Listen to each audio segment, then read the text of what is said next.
할렐루야.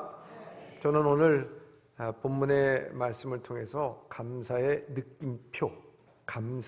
느낌표라는 제목으로 함께 말씀을 나누고자 합니다. 저는 인생에 두 종류의 인생이 있다고 생각합니다. 물음표 인생과 느낌표 인생이라고 생각되어집니다. 물음표 인생은 한마디로 말하자면 참 스트레스 많이 받는 인생이에요. 그 인생 자체가 물음표입니다. 그래서 그는 늘 묻습니다. 왜 그러지? 이유가 뭐지? 왜 저런 식으로 이야기하지? 그 말의 숨은 뜻은 뭐지? 방금 그 말한 의도는 뭐야? 물어볼까? 솔직해야 되나? 그냥 참고 넘기지? 그럼 호구로 보는 거 아니야? 언제 화내지? 어떻게 표현하지? 왜 이렇게 말하지? 여러분, 물음표는요 항상 물음표가 남아있어요. 너무 답답해. 저 사람 왜 저렇게 행동하지? 물음표입니다. 그런데 느낌표가 있습니다. 물음표가 느낌표로 변할 때 그 마음에 평강이 찾아온다는 거예요. 그래서 그냥 말하지 말걸. 그런 의도가 아니었구나. 참 다행이야 라고 생각합니다. 지금 가을을 맞이해서 너무 마이크가 울림이 있습니다. 조정해. 이 가을이 돼가지고 가을이 돼가지고 이제 단풍이 지잖아요. 근데 사람들이 이제 그 단풍이 져가지고 길을 갈 때마다 느낌표 인생은 아마 그럴 겁니다. 야, 가을의 단풍 뭐 이렇게 이쁘냐, 참 아름답다 하면서 막 그 단풍을 즐겨요. 그런데 물음표 인생은요 그러질 못해요. 이 좋은 가을에 나는 언제 단풍 구경 한 번도 못 가고 나는 뭐하냐? 이게 물음표 인생이 되는 것입니다. 고린도 교회가 사실 물음표 교회였어요. 바울파는 베드로파에게 야, 너희들이 그렇게 하면 되겠느냐? 또 베드로파는 또 다른 그리스도파에게 뭐 이렇게 저렇게 얘기를 하게 됩니다. 그리고 왜 나를 법정에 고발을 하느냐? 어떻게 근친할 수 있을까? 이건 율법을 잘 지킨다고 그래 믿음 생활 잘하는 거냐? 모든 것이 다 물음표야. 그러니 너무 힘들고 어렵습니다. 그러던 물음표 교회가 이 사도 바울이 편지를 함으로 말미암아 그 편지를 읽고서 회개를 했어요. 그래서 그것이 고쳐져서 물음표 교회가 느낌표 교회로 변하게 됩니다. 그래서 고린도 후서에 보면은 이 고린도 교회 성도들에게 너희는 그리스도의 향기라. 얼마나 좋습니까? 향기 느낌이에요. 무엇보다도 너희가 모든 고난에 잘 참고 견디었도다 하는 이야기를 해줍니다. 여러분, 우리가 물음표 인생으로 끝나는 것이 아니라 느낌표 인생으로 살아가는 것은 우리가 날마다 우리의 삶이 새롭고 경이로운 것입니다. 정말 활력찬 인생을 살아가게 됩니다. 특별히 느낌표가 있는 감사하는 삶은 자신도 기쁨이 충만할 뿐만 아니라 주변에까지 기쁘고 즐거운 삶을 살게 만들고 감동을 준다는 거예요. 사전에 느낌에 대해서 말하기를 느낌표는 기쁨, 슬픔, 논란, 분노와 같은 강한 느낌이나 감탄을 표현하는 문장 끝에 표현되는 기호라고 말하고 있습니다. 이와 같이 감사라는 말 자체도 마찬가지예요. 이 감자는요 뭐냐? 느낄 감자예요. 느낄 감. 감 잡았다. 이게 느끼는 거예요. 그리고 살해할 때 사자를 씁니다. 그래서 내 마음의 고마움을 느껴서 그 고마움을 어떤 형태로든지 살해하려고 하는 것이 감사라는 뜻입니다. 그렇기 때문에 우리가 이제 감사하려고 그러면요 먼저 고마움을 느껴야 돼요. 이 마음에 고마움을 느껴야 된다 하는 것입니다. 감사한 일에 대해서 민감해야 된다는 것이죠. 감사에 둔감한 사람은요 복 받기가 참 어렵습니다. 그걸 알아야 되는 거예요. 오늘 본문의 말씀에도 사도는 고린도 교회 성도들에게 극심한 가뭄을 겪고 힘들어하고 있는 이 예루살렘 교회를 돕는 일에 관하여서 너희가 이 마음에 이 감사의 느낌을 갖고 하라는 거예요. 이 감동을 갖고 하라는 거예요. 감탄사가 연발할 수 있는 그 마음을 갖고서 그 도우라 하는 것을 말하고 있습니다. 느낌이 있는 감사로 돕는 것은요, 정말 허기진 사람에게 따끈한 국밥을 대접하는 것과 똑같은 거예요. 그래서 주님께서도 누구든지 제자의 이름으로 이 작은 자 중에 하나라도 냉수 한 그릇을 주는 자는 내가 진실로 너에게 이르노니 그 사람은 결단코 상을 잃지 않는다 그랬어요. 상을 잃지 않는다. 얼마나 귀한 말씀입니까? 사랑하는 예봄의 성도 여러분, 저는 우리 예봄의 성도들이 다 이렇게 감사의 느낌표가 있는 우리 성도들이 되시길 주님의 이름으로 축원합니다. 그래서 오늘 바울은 본문을 통해서 이 고린도 성도들이 정말 감탄사가 나올 수 있는 감사의 느낌 있는 성도가 소망하기를 바라면서 다음과 같은 말씀을 하고 있어요. 첫째입니다. 첫째, 감사의 느낌은 와 하나님의 사랑입니다. 여러분 다시 한번 하시기 바랍니다. 이게 와 이걸 갖다 와 하나님의 사랑입니다. 교과 이름 아니에요. 와 하나님의 사랑입니다. 다시 한번 시작. 와 하나님의 사랑입니다. 여러분 이거요. 여러분 소화 안 되십니까? 잠이 잘 안 오세요? 여러분 힘듭니까? 요거 하루에 아침에 일어나자마자 3번만 해보세요. 잠 잘 옵니다. 여러분 소화 잘 돼요. 여러분 위장병 다 고칩니다. 다시 한번 하겠습니다. 시작. 와 하나님의 사랑입니다. 아 얼마나 좋아요. 이를 위해서 이렇게 하기 위해서요 선한 일에 욕심을 내라는 거예요. 오늘 본문의 6절에 이렇게 말씀하고 있습니다. 시작. 이것이 곧 적게 심은 자는 적게 거두고 많이 심은 자는 많이 거둔다 하는 말이로다. 아멘. 이 말씀은 욕심을 많아서 투자를 많이 하여 이득을 많이 취한다는 의미가 아닙니다. 선한 일에 적극적으로 하라는 거예요. 희생과 수고와 땀이 많을수록 그 감사의 열매는요 많아질 수밖에 없다는 것입니다.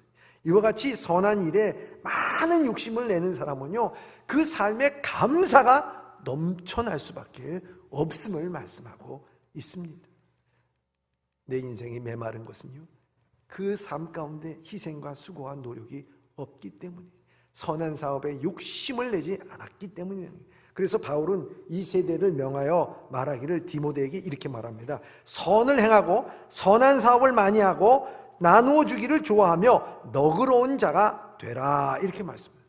선한 사업의 부자가 되라는 거예요. 선한 일에는 욕심내라고 하는 거예요. 여러분 많이 있어서요 남은 것을 갖고서 선한 사업하라는 것이 아닙니다. 여러분, 선한 사업을 많이 하는 사람들은요 처음부터 작정을 해요. 처음부터 계획을 하는 거예요. 여러분 쓰고 남으니까 그냥 계획 없이 주는 것 아니라는 거예요. 여러분 그래서 바울은 선한 사업을 하는 일은 각각 그 마음대로 정한 대로 할 것이라고 말씀하고 있어요. 정한 마음이 없어요. 남 도울 생각이 없어요. 어쩌다 보니까 남 돕는 거야. 그러지 말라는 거예요. 애초부터 내가 도울 생각을 하고 내 삶 가운데서 떼어놓고 남 돕는 것에 대해서 그 모든 일들을 감당하라는 거예요. 내가 쓸 것 다 쓰고 남은 것 갖고서 적선하듯이 하지 말라는 것입니다. 아나니와 삽비라 부부가 어땠습니까? 애들을 위해서 떼어놓고 뭐 이래서 떼어놓고 저거 떼어놓고 이거 그러니까 남은 것 갖고 하나님 앞에 가니까 하나님께서 뭐라고 얘기했어요? 나를 속여? 그러면서 그 한날 한시에 두 부부가 똑같은 길을 간 것 아니겠습니까? 불행한 겁니다, 여러분. 그렇잖아요. 그런데요, 쓰고 남은 것을 나누는 사람보다 더 불쌍한 사람이 있어요. 그 사람은 다른 것이 아니라 인색한 사람이에요.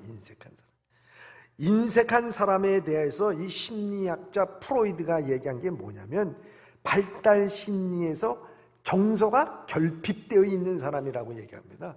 심리적으로 뭔가 이상이 있는 사람, 결핍되어 있는 사람이라는 거예요. 왜냐하면 이 사람이 인풋이 있어요. 들어가는 것이 있으면 아웃풋, 나오는 게 있어야 돼요. 근데 인풋 들어가기만 해. 근데 나오는 게 없는 거예요. 기브 앤 테이크입니다. 여러분, 우리가 주는 대로 또 받는 거예요. 그런데 주는데 나오는 게 없어. 얼마나 안타까운 일인가. 그건 병든 것이라고 말할 수가 있습니다. 하나님의 은혜를 잔뜩 받았어. 늘 하나님의 은혜를 받는데 거기에 아웃풋, 감사가 안 나와. 그러면 그 영혼은 병든 영혼입니다. 그 병든 영혼이 행복할 수가 없다는 것이죠. 하나님의 은혜를 받았다면 그 받은 은혜에 감사가 있어야 되는 거예요. 행복이 아니라 감사라는 복음성가 있지 않습니까? 송경민 씨가 쓴 곳에 보면 오늘 숨 쉬는 것 감사, 나를 구원하신 것 감사, 내 뜻대로 안 돼도 주가 인도하신 것 감사, 모든 것 감사, 내게 주신 모든 것 감사, 때로 가져가심도 감사, 내게 고난 주셔도 주 뜻 알게 하신 것 모든 것 감사. 주님 감사해요. 주님 감사해요. 내가 여기까지 온 것도 은혜입니다. 주님 감사해요. 주님 감사해요. 나를 사랑하신 주 사랑 감사합니다. 할렐루야. 얼마나 귀한 겁니까 여러분. 하나님의 사랑입니다. 그 마음이 있을 때요, 우리의 감사의 느낌이 있는 거예요. 인색한 사람 역시 그럴 만한 사연이나 이유가 있겠지만 분명히 물질이 있고 나눌 만한 능력이 됨에도 불구하고 너무 돈 몇 푼에 그냥 벌벌벌벌 떠는 거예요. 망설이는 모습을 보면 참 안타까운 일입니다. 반면에 너무 받으려만 하는 거짓 심리를 가진 사람이 역시 문제입니다. 이번에 그 초인류 기업으로 우리나라를 그 인류 기업, 아주 세계적인 기업으로 이끈 사람이 있지 않습니까? 이건희 회장이. 이건희 회장이 남긴 말 가운데 이런 말이 있더라고요. 이런 사람은 30년을 사귀든 40년을 사귀어도 이런 말이 나오면 단절해라. 이런 말이. 아니 30-40년 됐는데 무슨 말인들 다 이해하지 않겠어요? 근데 이런 말을 하는 사람은 단절하라는 거예요. 어떤 말을 하는 사람이냐? 어떤 사람이 친구들과 만나면 항상 식사를 대접하는 사람이 있습니다. 밥도 대접하고 차도 대접하고 늘 대접해요. 어느 날 대접을 해가지고 이제 식당에서 나가는데 사람들이 얘기합니다. 고마워요. 감사해요. 잘 먹었어요. 그런데 한 친구가 나가면서 얘기합니다. 다음에도 또 사. 기대할게.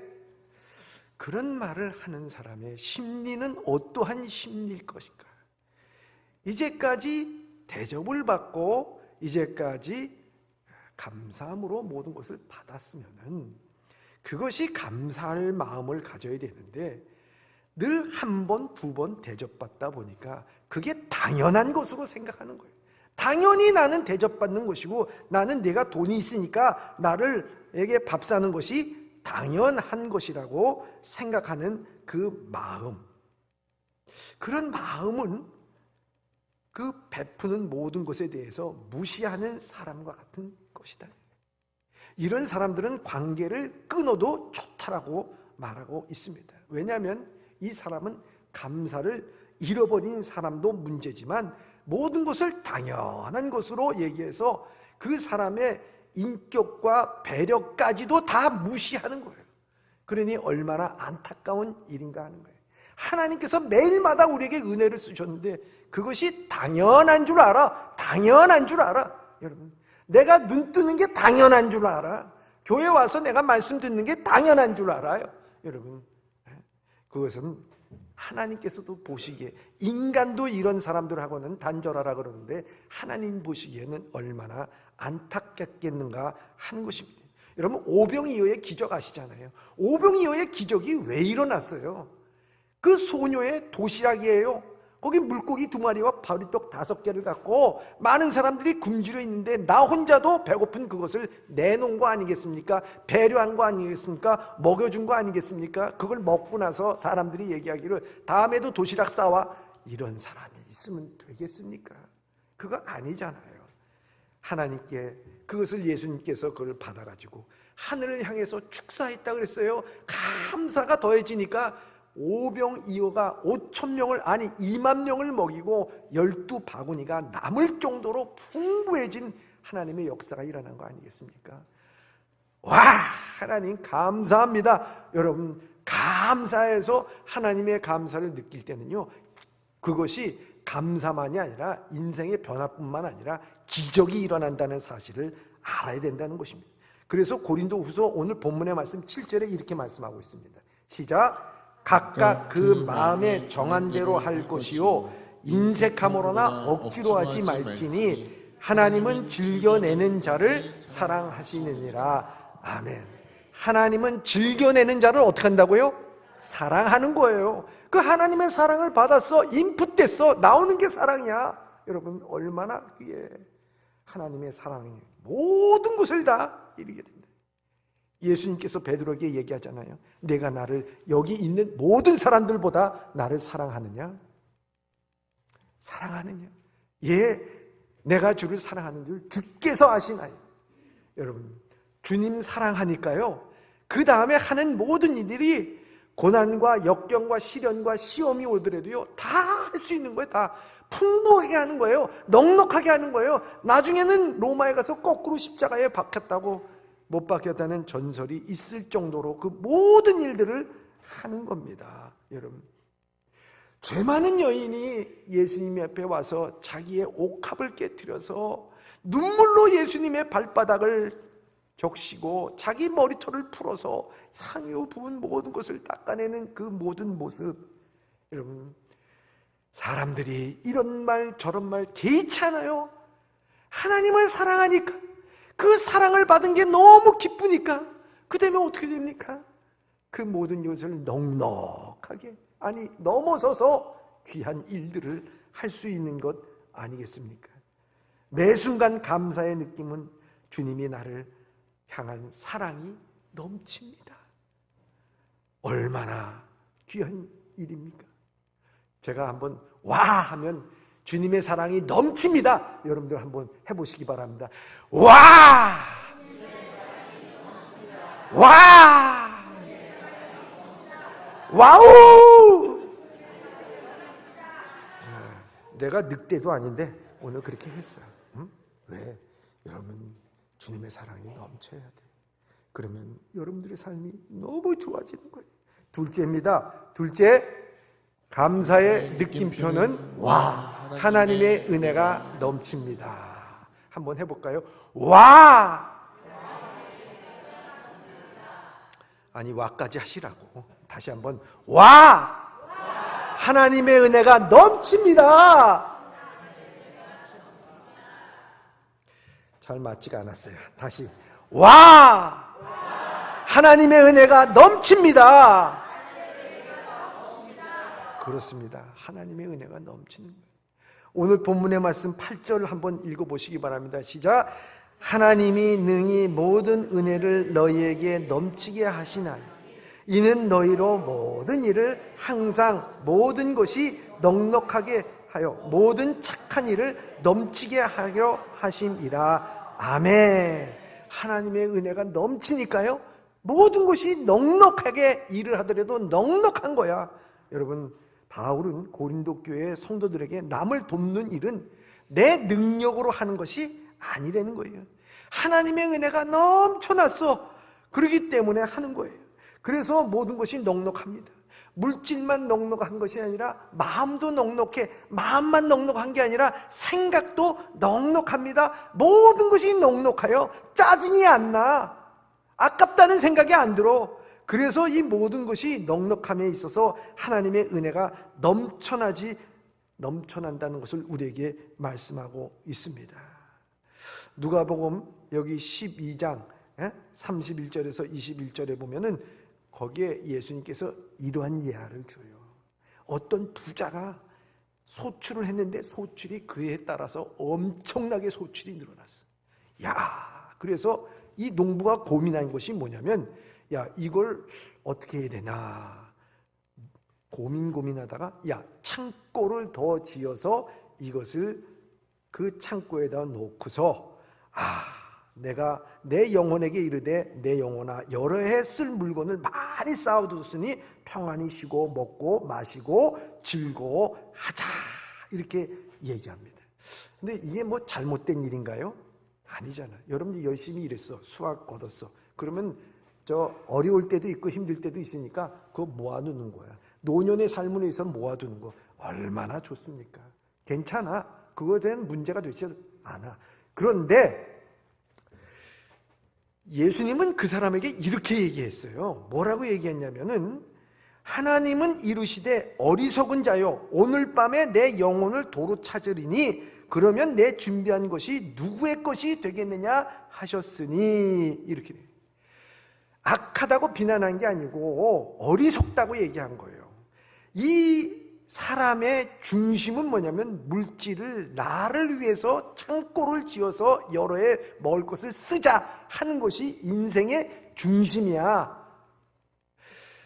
그때 하나님께서는 어리석은 자다, 내 생명의 것도 내 것이 아니라 하나님의 것이고, 물질도 내 것이 아니라 하나님의 것이고, 내 시간도 내 것이 아니라 하나님의 것이야. 그런데 내 것이라고 얘기하니까 그게 얼마나 어리석은 자가 되느냐 하는 거예요. 여러분, 그렇잖아요. 우리가 모아둔 거, 여러분 인생 떠날 때 그거 다 쓰지도 못하고 돌아가요. 그렇잖아요. 그런데 그것을 하나님 앞에 우리가 인색해서야 되겠느냐 하는 거예요. 그래서 예수님은 말합니다. 자기를 위하여 재물을 쌓아두고 하나님에 대하여 부요하지 못하는 자가 이와 같으니라. 어리석은 인생. 하나님 앞에 부요하라고. 하나님 앞에 은혜가 넘치게 인풋이 받았다면 하나님 앞에 그것을 부요한 자가 되어야 되지 않겠느냐. 인생을 살아가는 사람들의 모습을 보면 크게 두 부류의 모습이 있습니다. 쥐어짜는 인생이 있어. 반면 흘러 넘치는 인생이 있어. 쥐어짜는 인생은 마치 물 한 방울 얻기 위해 마른 행주 쥐어짜듯이 힘겹게 살아갑니다. 당연히 짜증과 불평과 불만으로 살아갑니다. 그러니 별것 아닌 일에도 피곤하고 마지못해서 억지로 합니다. 왜 그렇게 살아갈까요? 삶이 힘들어서 그럴 수도 있겠지만 하나님의 은혜와 사랑을 알지 못하는 거예요. 자기 힘으로 살아가려고 그러니까 짜증나는 거야, 힘든 거예요, 어려운 거예요, 쥐어짜며 힘겹게 살아가는 거예요.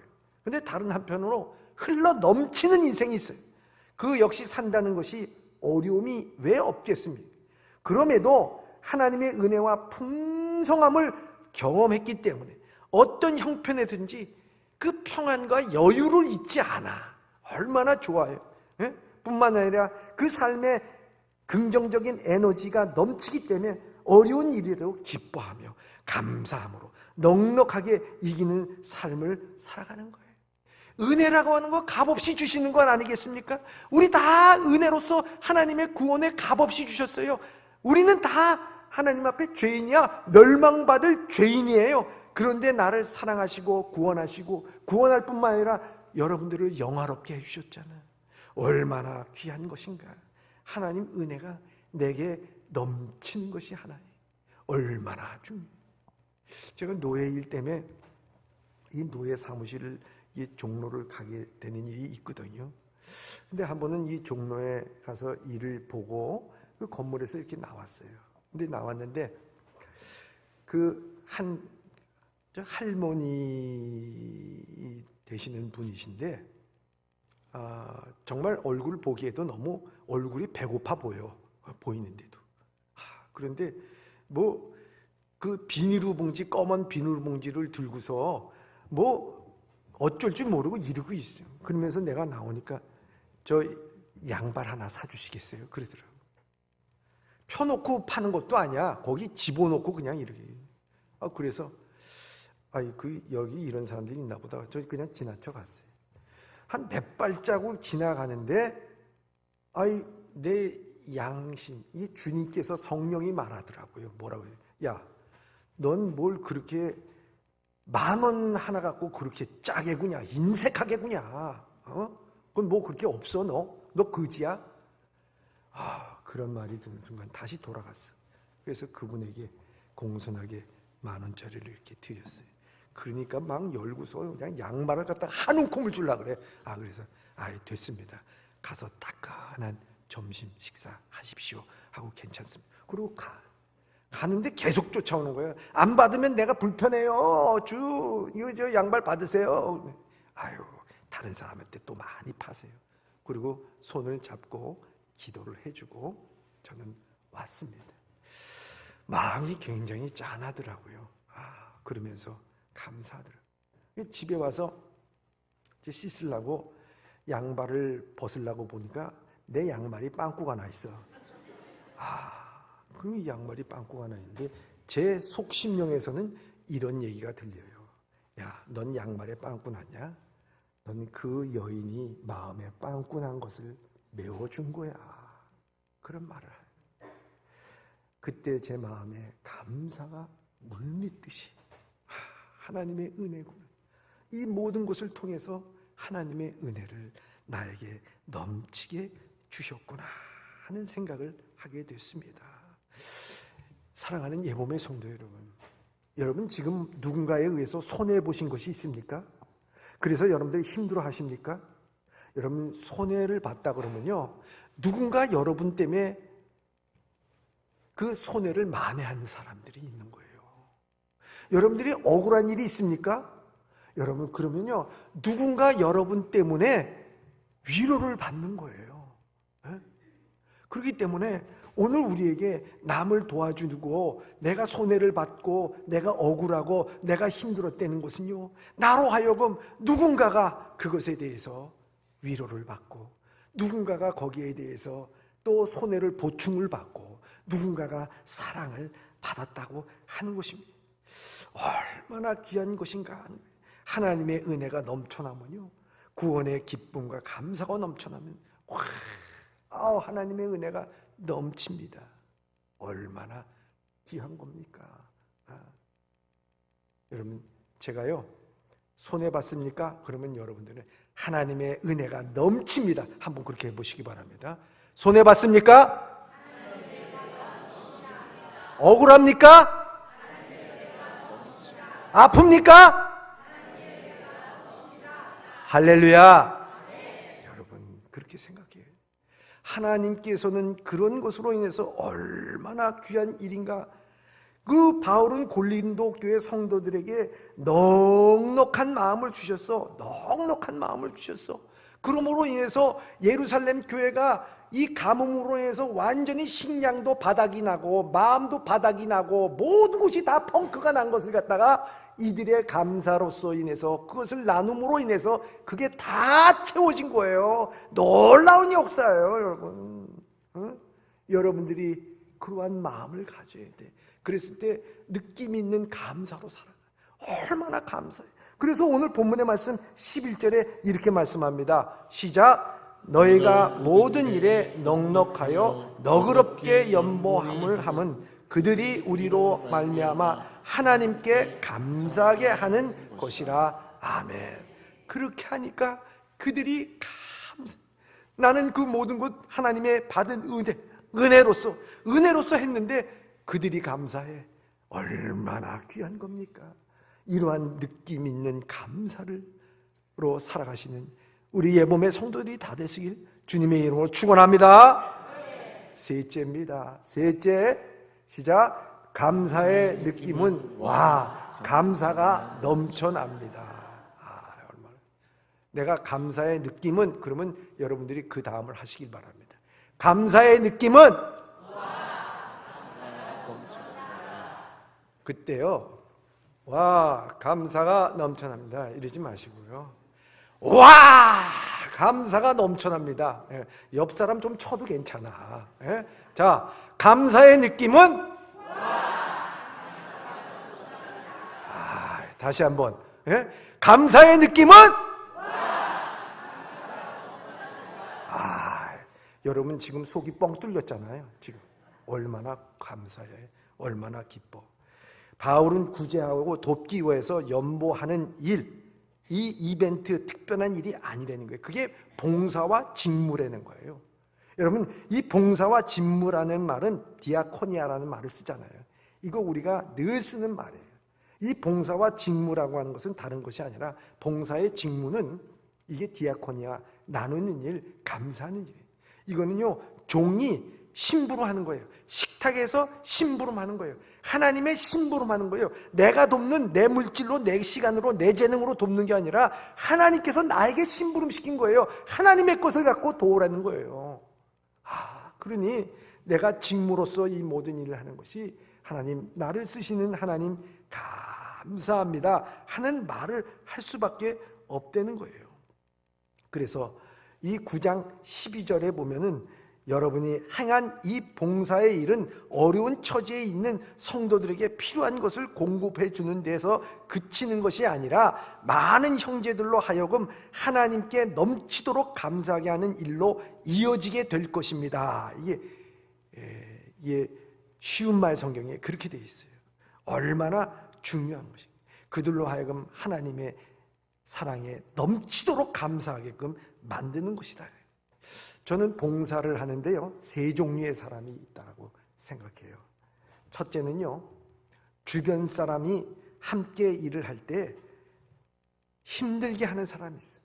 그건 뭐냐? 내 자신이 힘들어. 일을 하면서 힘들어. 도와주는 사람 없네. 뭐 힘들어. 언제 일이 끝나나 하고 막 힘들어해. 불만 얘기해. 그러면요, 같이 일하는 사람도 힘들어요. 난 저 사람하고 같이 일 못하겠다. 힘들다고.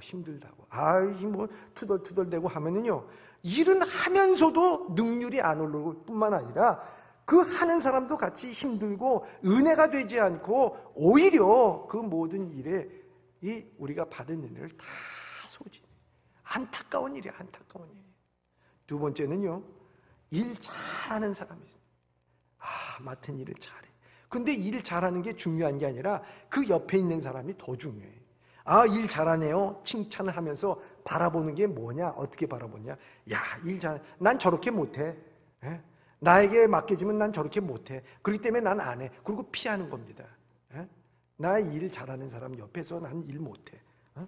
내 일을 잘하고 뭐 하는 것은 참 좋지만요, 중요한 것은 그것을 보는 사람들로 하여금 저렇게 뭐 하는 것은 난 쫓아갈 수가 없다라고 하면서 봉사를 기피하게끔 만드는 사람이 있어요.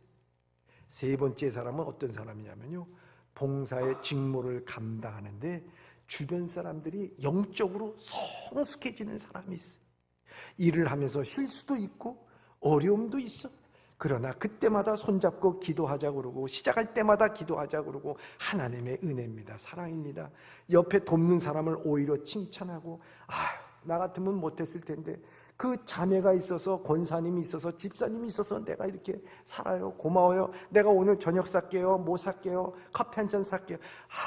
그러면서 그걸 함께 일을 해나가. 그러니까 옆에 있는 사람도 함께 일하면서 덩달아 기분이 좋아. 집사님 말씀만 하세요. 내가 행하겠나이다 하면서 그거 얼마나 좋아. 그렇잖아. 그런 일들을 하게 될 때는 서로 성숙해지고 아름다운 거예요.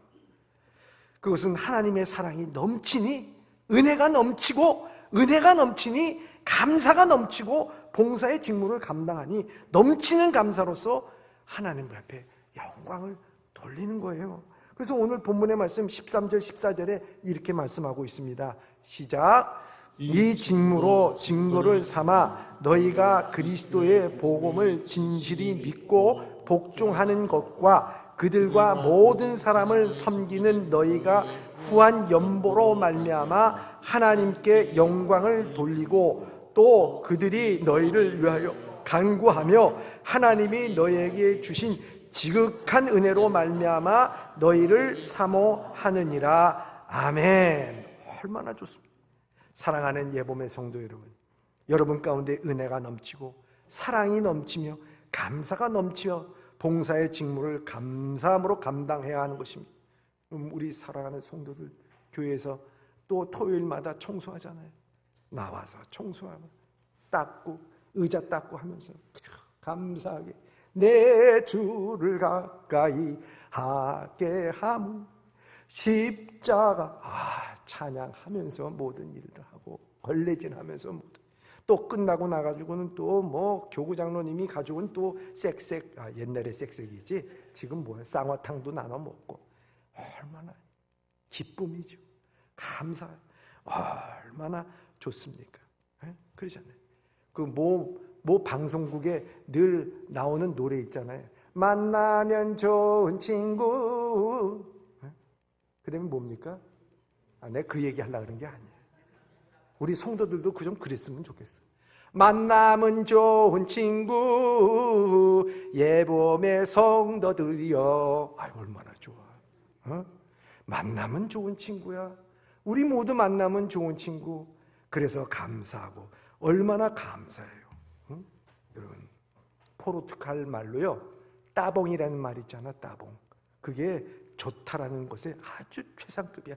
따봉 할 때는 이렇게 하잖아요. 따봉. 엄지손가락을 수직으로 올려서 최상. 볼 때마다 따봉. 너무 좋아요. 감사해요. 막 넘쳐나는 거야. 감사가 넘쳐나는 거예요. 이런 말이 있습니다. 두려움과 배움을 함께 춤출 수 없다. 두려움과 배움은 함께 춤출 수 없는 거예요. 여러분, 우리가 사랑의 들숨을 깊이 들여 마시고요, 감사의 날숨을 감사합니다. 날숨. 은혜의 들숨을 깊이, 은혜를 깊이, 감사의 날숨을 깊이 내.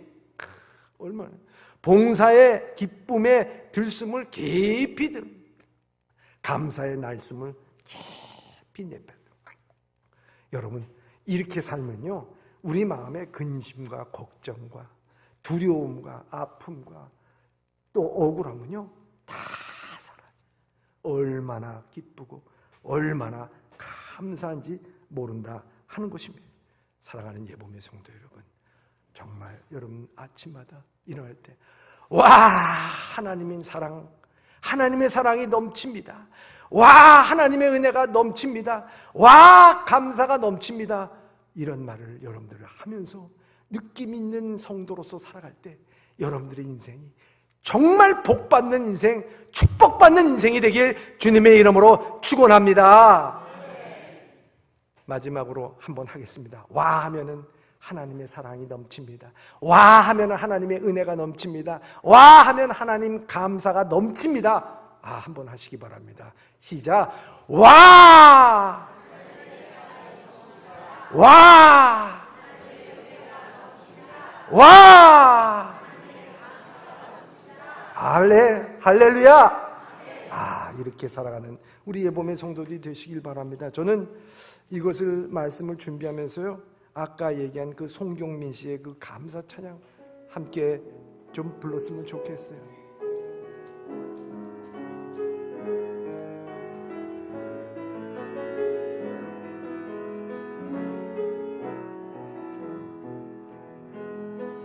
오늘 숨을 쉬는 것 감사,